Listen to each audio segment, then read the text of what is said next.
కాకరకాయ కారం తయారు చేసుకోవడానికి కావలసిన పదార్థాలు: ఆయిల్లో డీప్ ఫ్రై చేసుకున్న సాల్ట్, ఇది ఆయిల్లో డీప్ ఫ్రై చేసుకున్న కాకరకాయలు, curry leaves, garlics, cooling seeds అంటే జీలకర్ర, ఎల్లిపాయలు, కర్రీ లీవ్స్, నూనెలో డీప్ ఫ్రై చేసుకున్న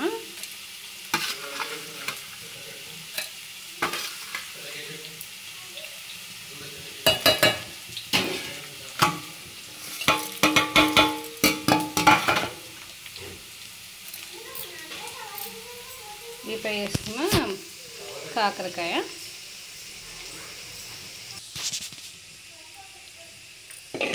ఇది గ్రైండ్ చేసేసుకున్న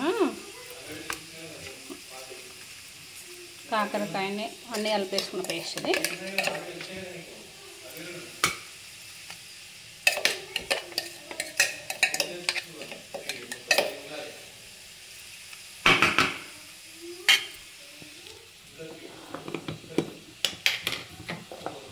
కొద్దిగా కారం,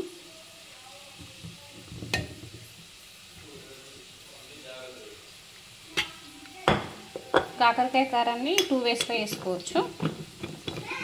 ఈ కాకరకాయలతో పాటు దాంట్లో కూడా కాకరకాయలతో పాటు ఇలా గ్రీన్ పౌడర్ వేసుకుని చిల్లీ పౌడర్ వేసుకుంటే కూడా బాగుంటుంది. ఇలా అది గ్రైండ్ చేసుకుని ఇలా కలుపుకున్నా ఓకే, కలుస్తుంది అనమాట, బాగుంటుంది. ఇది వేడివేడి అన్నంలోకి నెయ్యి వేసుకొని తింటే చాలా బాగుంటుందండి. ఇంతకుముందుకు 5-6 ఇయర్స్ బ్యాక్ చేశాను.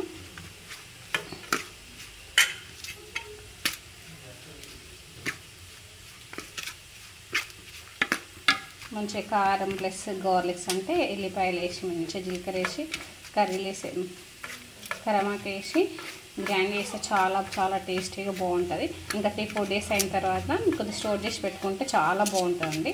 నెయ్యి వేసుకొని తింటే చాలా వేడివేడి అన్నంలో నెయ్యి వేసుకొని తింటే చాలా బాగుంటుంది.